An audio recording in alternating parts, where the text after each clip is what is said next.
একটা delete button টিপলেই যেখানে আজ সব মুছে যায়, সেখানে একটা চিঠির ভাঁজে মাসের পর মাস আবেগ জমিয়ে রাখা সেই গভীরতা আজ কোথায় হারালো? এখনকার দিনে সবকিছুই বড্ড দ্রুত বদলে যায়। ইনস্ট্যান্ট রিপ্লাই, ইনস্ট্যান্ট টেক্সট, আর তারপর এক নিমেষেই সব শূন্য। কিন্তু মনে আছে সেই পুরনো দিনগুলোর কথা, যখন নীল রঙের ইনভেলাপে একটা চিঠির জন্য ছটফট করত মন, যেখানে কোনো ব্লু টিক ছিল না, ছিল শুধু অপেক্ষায় ঘেরা নিখাদ ভালোবাসা। চিঠির কাগজে সে চেনা গন্ধ, হাতের লেখার কাটাকুটি, আর প্রতিটি শব্দের মাঝে লুকিয়ে থাকা অনুভূতি।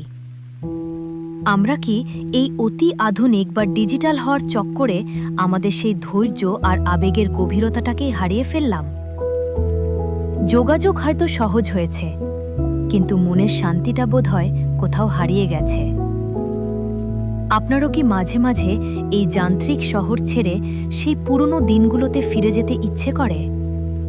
কমেন্টে জানাবেন। ভালো থাকবেন। আবার কথা হবে এই নিস্তব্ধতার সুরে।